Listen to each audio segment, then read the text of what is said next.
each turn of the spade can change history.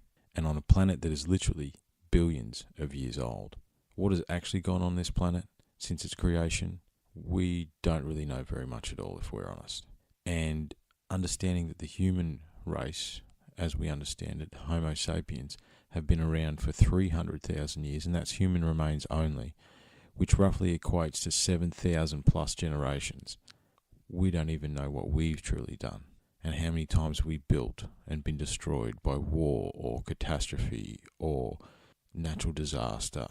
How many times has the reset button been hit? The more research that is done, the more we are beginning to understand that it actually happens more regularly than we thought.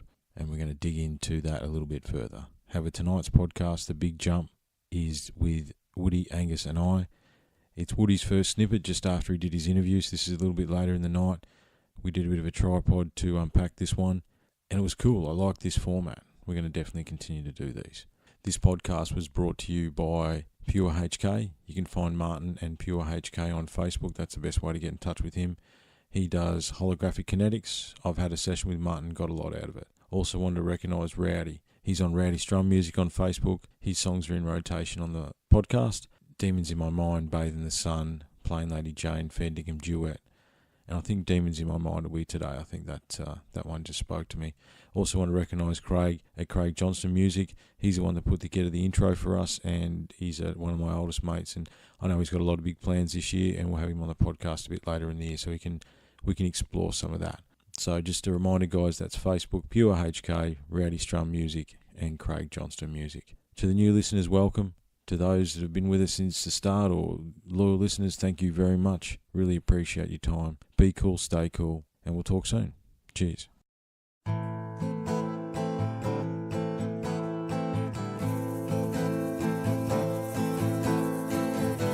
Have I burned out?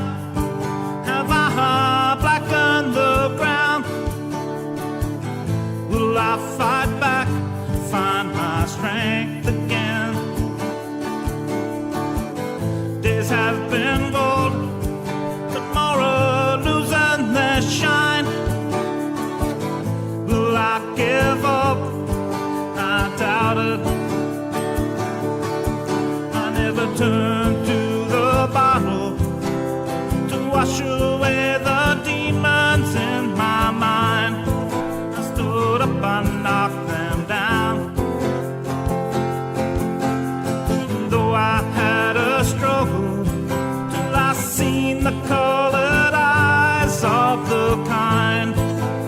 Now they have built me up. I've always had the answer. I'm not one to self-destruct. There's too many smiles that I love. And when my world comes crashing down, I get right back up. I take the brunt, I walk out of the road. Have I burned out? Have I blackened the ground? Will I fight back, find my strength again? Days have been gold, but tomorrow losing their shine. Will I give up? I doubt it. I never turned to the bottom to wash away the demons in my mind. I stood up and knocked them down. And if you wanna take me out, you need more than both your barrels to shoot me down. 'Cause now I am tough.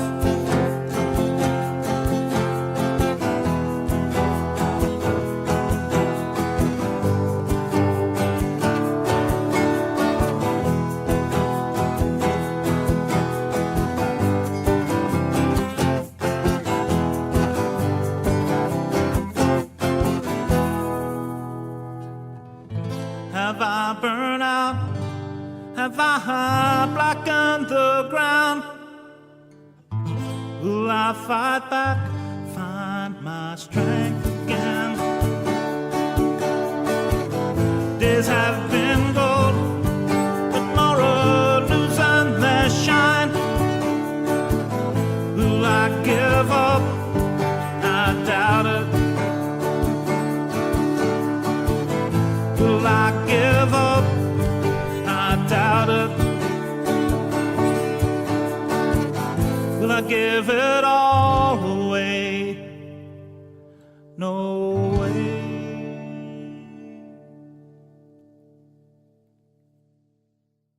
G'day everyone, welcome back.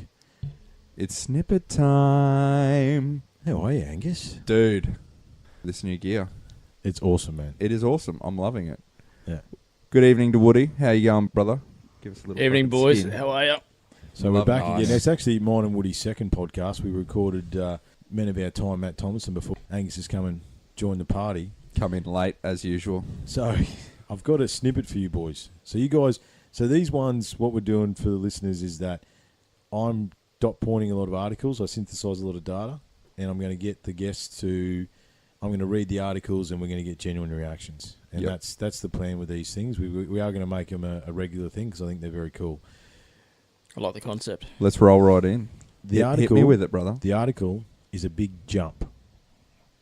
Human habitation in Australia could stretch to 120,000 years.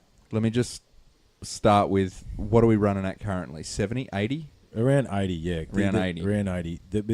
So around 80, that was the fire pit they found in South Australia with the giant wombat remains in it that day at 80,000. Yeah. Okay. So now 11 years of research has actually gone into this, okay? It was recently presented to the Royal Society of Victoria by a group of academics, including Jim Bowler. He's an 88-year-old bloke, and he's the guy who discovered the Mungo Lady in 69 and the Mungo Man in 74, which are the oldest human remains that have been found in Australia to date, okay? So Mungo Man was found in a dry waterbed in the Willandra Lake district in New South Wales, lived 42,000 years ago. He was a modern human, or Homo sapien, and was buried with sophisticated funerary rites, including the use of fire and ochre. So that's the Mungo Man. That's the oldest human remains that we've found so far in Australia. Okay? Right. So what's this new stuff giving you? Why is it stretching it back to up to 120,000 years? That's a big jump in difference. That's 40,000. 40,000 years more. Yeah.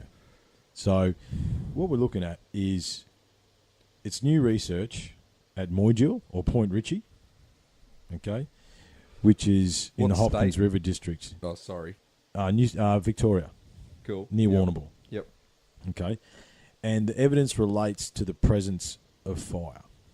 Okay. Okay, Yep. so earlier research has pointed to human habitation 120,000 years ago, but has been dismissed as contentious. And like, Mhm. there's evidence been found in the Kimberleys Yep.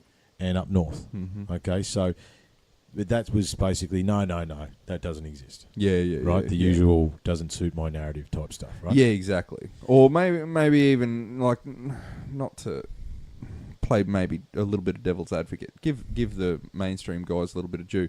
Maybe it's just like a small amount of evidence. It's A like, small amount of evidence and probably a not enough as well, like Yeah. a random data point, which Yes. makes it it's like an outlier. yeah. If you were to include that outlier, it will stretch it by this much. But it's like, yeah, I get what you're saying. But still, hey, sometimes the truth is in the outlier. That's true, exactly. That's the data point that we're missing. So yeah, it's at the mouth of the Hopkins River in Warrnambool, and yeah, the evidence relates to the presence of fire. Just so we give them their dukes, we're going to try and do that when we can with these snippets. The authors of the article are David Price from the University of Wollongong, John Pricey. yeah, you know, Pricey, Johnny Sherwood from the Deakin University, Good fella. Oh, Woody. and Stephen Carey from the Federation Uni. They're both in Legend. Ballarat and Victoria, mate, which is my old stomping ground. So, you know, it's got to be good credos there. Okay, so these are the guys, and they've been at it for 11 years. They're not messing They're around. dedicated, Yeah. for sure. Okay. Now, this is the official, this is what it is. So, thermal luminescence analysis of blackened stones provide ages in the range between 100 and 130,000 years, consistent with independent stratigraphic evidence and contemporaneous with the age of the surface in which they lie. Okay? Right. So contemporaneous, they're matching They're with matching, the surface with yeah, which but they're they lie. blackened Like, stones. yep. yeah. Okay. All good. And the distribution of the fire-darkened stones is inconsistent with what would be constituted as a wildfire. Right. Okay. Now, obviously, they're going to have their metrics Yeah. for this whole wildfire situation. Well, So- I imagine they would have analysed stones that are affected by wildfire and compared them to the stones that they're using. 100%. They may have other things extra onto that. So they're looking at the fact that these stones may have been part of like a corroboree circle or something along those lines. Is that what they're getting at? Is that Well, this is where it gets a little bit squirrely. Not squirrely, okay? Well, we're talking about 120,000 And years. this is the a thing, lot and of and nuance this is- comes into the data. Yeah, and this is where we get into it and where I wanted to talk to you boys about it. That's why I decided to have it as a tripod, because I was interested to get everyone's opinion. Okay. Yeah.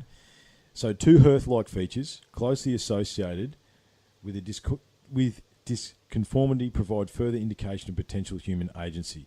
So there's two different places that would be like a hearth, is what they're saying. Yeah. Okay? Yeah. It's consistent with the suggestion of human presence. Okay? Is it hearth or hearth? I think it's Potato? hearth. Could be both.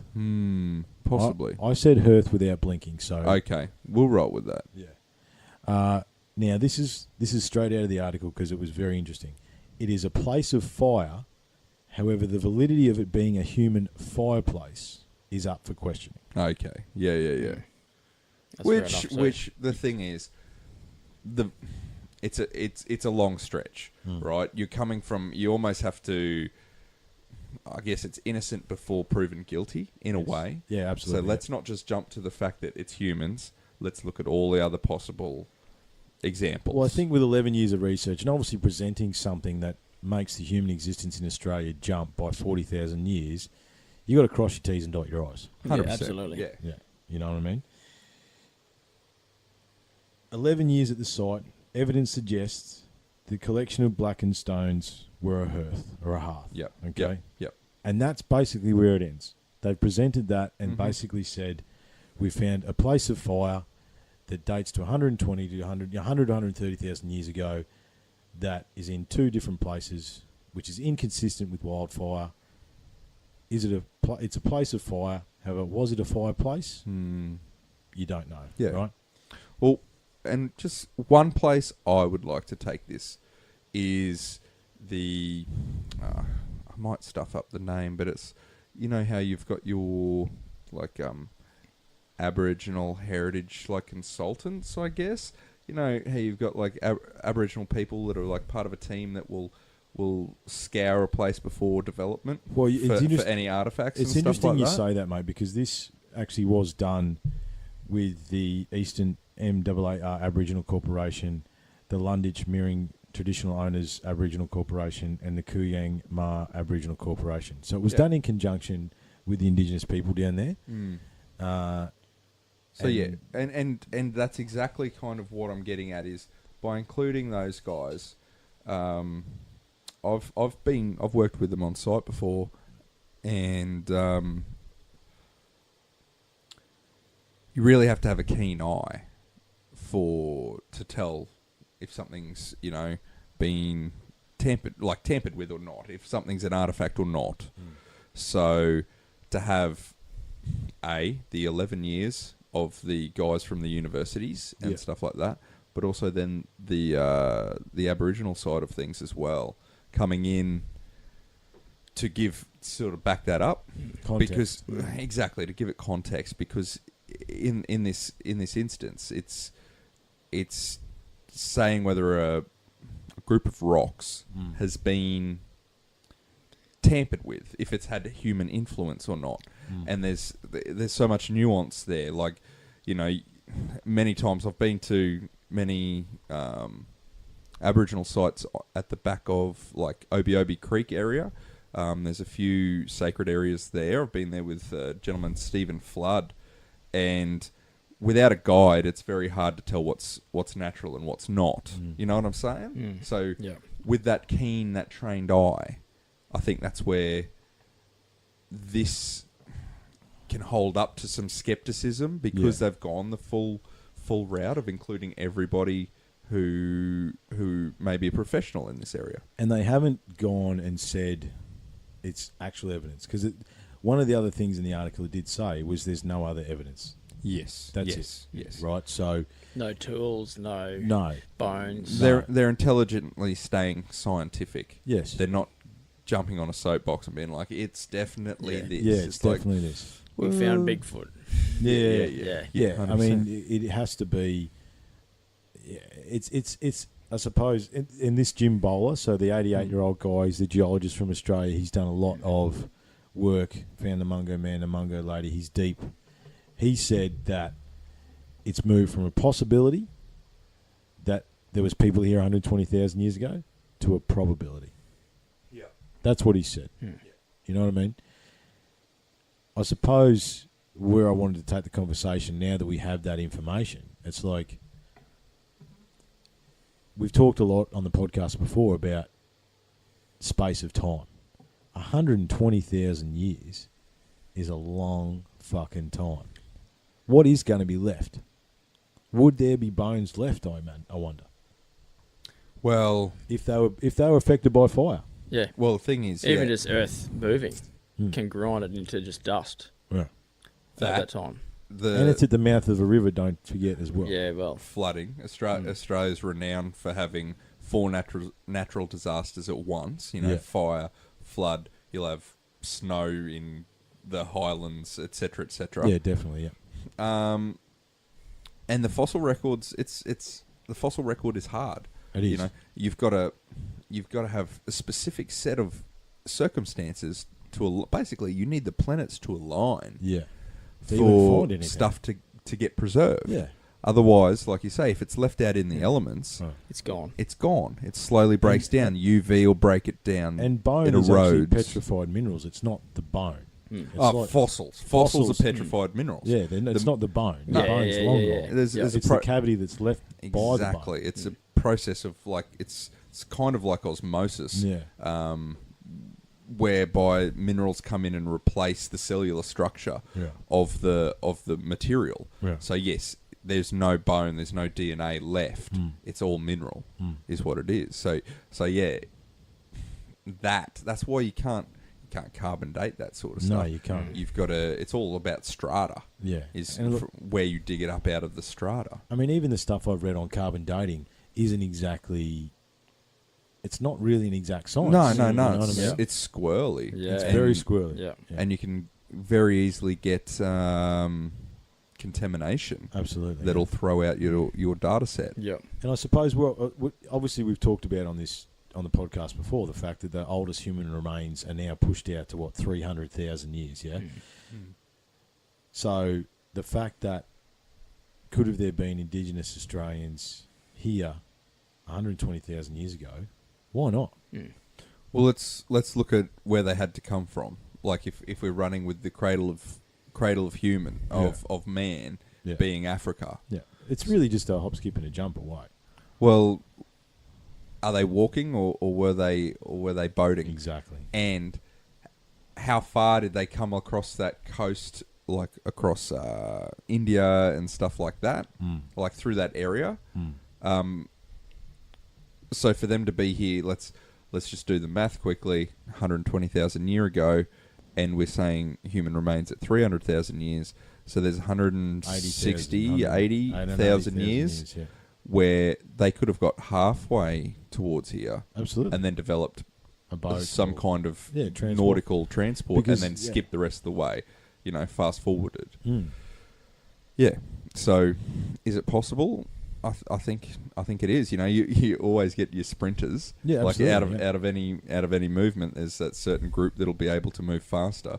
Maybe their direction just happened to be across like the Asian area instead of north into Europe. The faster ones I'm talking about. Yeah. Well, I mean, the other thing is too is you got to remember that on the tip of South America, the indigenous people of that country on the tip of South America have the same corroborees and all that sort of stuff. Same painting style, same wall paint, same everything. Not only that, I'm pretty sure they shared DNA. Yeah, there's DNA with there. Australian Absolutely. Aboriginals. Yeah, exactly. Yeah. So, the Indigenous Australians did their own fair bit of travelling.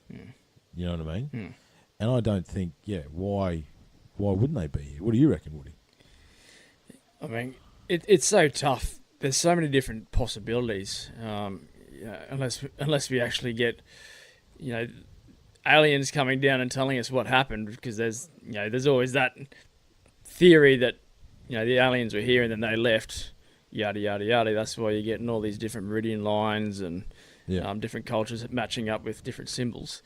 I think that's going to be the only way to really guarantee any evidence. I mean, there's too much conjecture. Like that outside... the third party coming in. Yeah. You can get that third party perspective. And, that's way out there. Or you're mining somewhere and you uncover a cave that's got... Just a perfect... It's been artifacts. perfectly preserved. Yeah. And I think, this podcast is about providing information. And delving into those options as well. Yeah. And I can't see why there couldn't be. However... We just haven't found it yet. We haven't found it yet. Yeah. And no one's in a position to say that it's true or not. Yeah, and the problem is, will we find it?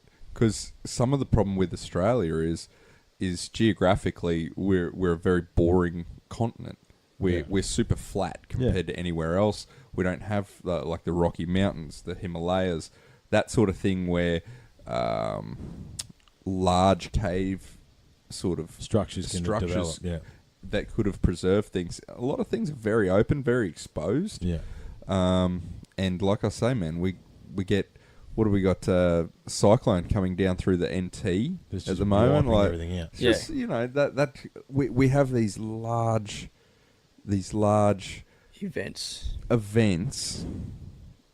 that that can just erase. But across the continent is what I'm trying to get at. Yeah. The fact that we have these cyclones that come in through the top. And the fires and the floods. But they push down all the way through. Like the 2011 floods, that was a cyclone that died in the Gulf and then came all the way down. Yeah, and just pushed it. And the fact as well that Australia is such an old country. It's like, 120,000 years. However, I think in Western Australia, the corner of Western Australia is actually the oldest pieces of rock on the planet, billions of years old. It's like, who fucking knows what happened? And the other thing to remember too is Australia, as we know it now, wasn't the same 120,000 years ago. Exactly. Like you look at the old maps of Gondwana. Yeah. How we're attached to Antarctica. That's what Angus said. Did they walk? You know what I mean? No. How close was it? What's the... I mean, realistically, like Peru across to Gondwana isn't actually that far. No, well, but botanically we actually share species of plants with South Africa and South America. Yeah. Like on the separate sides. That's what. So, we share boab trees with Africa. Yep. So that's on the western side. Yep. And we share a lot of your Banksias with South America. Yep. Those same species are in South America as well. It's not disputed, the whole continental drift theory. No. But yeah, at what point? Like how did it play a part? How did it?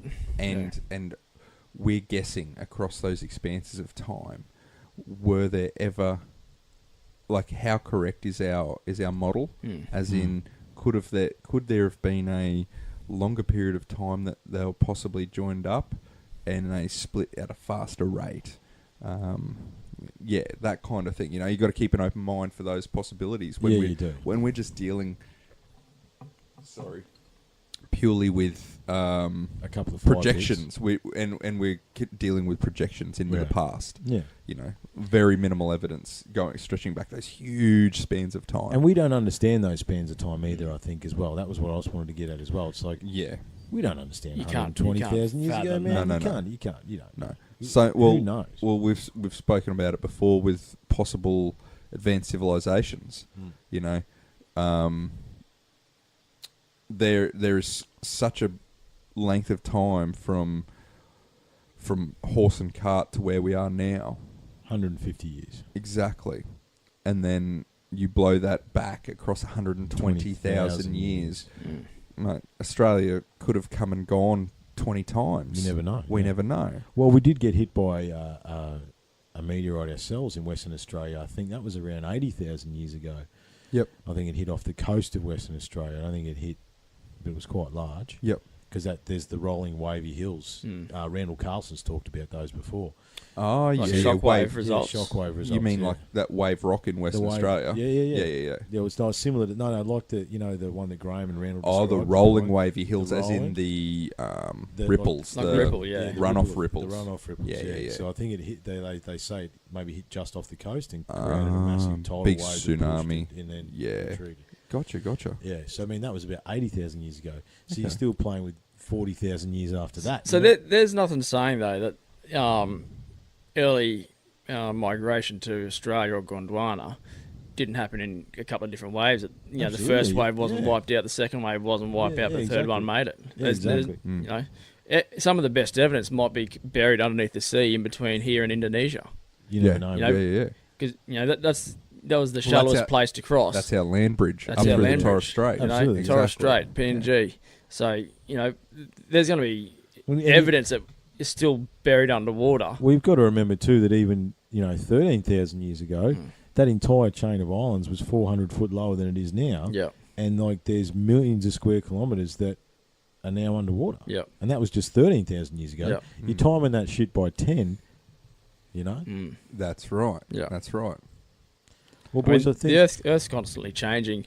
I mean, we can't fathom in our own lifetimes that it is still changing. Like, Hawaii's growing every year. And the Yeah. problem is the human lifespan is just the blink of an eye It is. in terms of the age of the Earth. Yep. yeah. And we struggle as organisms to convert our lifespan into the age of the Earth. So everything's a lot more drastic to us than what it is to the Earth. Yeah. Yeah. Because the Earth's seen so much change over so Yeah. long. Yeah, absolutely.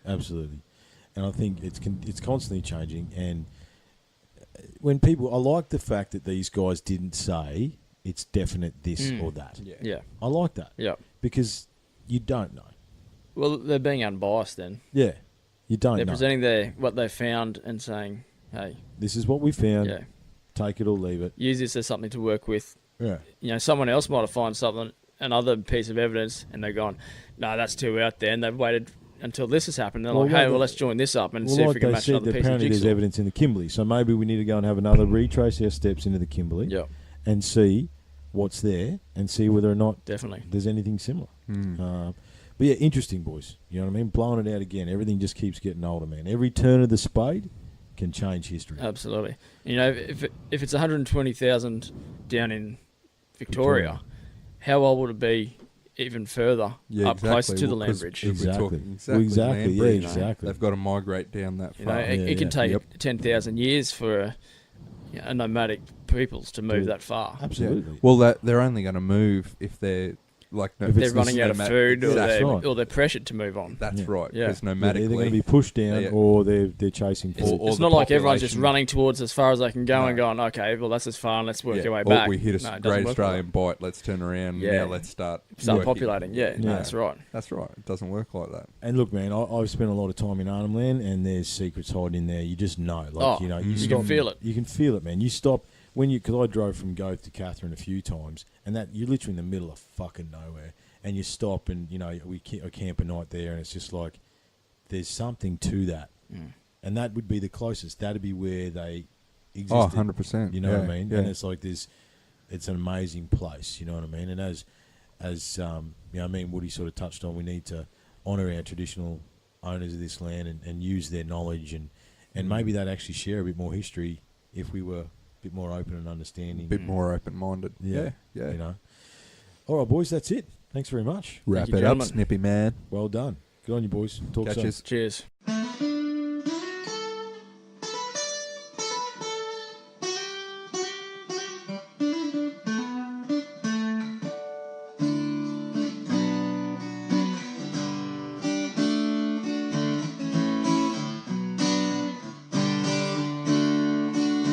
Me and all my friends were all misunderstood. They say we stand for nothing. There's no way we ever could. See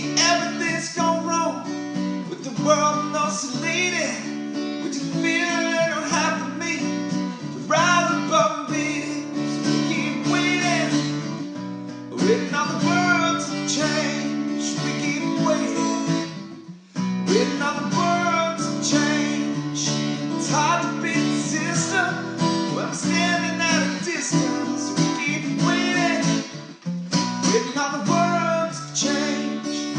Now if we have the power, bring our neighbors home from war. Never missed a Christmas, no more ribbons on the door. When you trust your television, what you said is what you got. So the only information, depending on the one. While we're waiting, waiting on the world to change. We keep waiting, waiting on the world to change.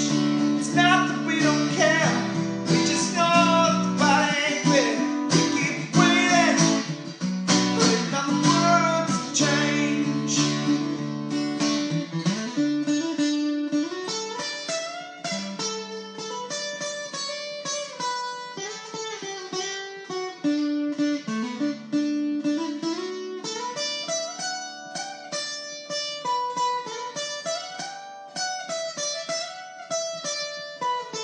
Waiting, waiting on the world to change. We keep waiting, waiting on the world to change.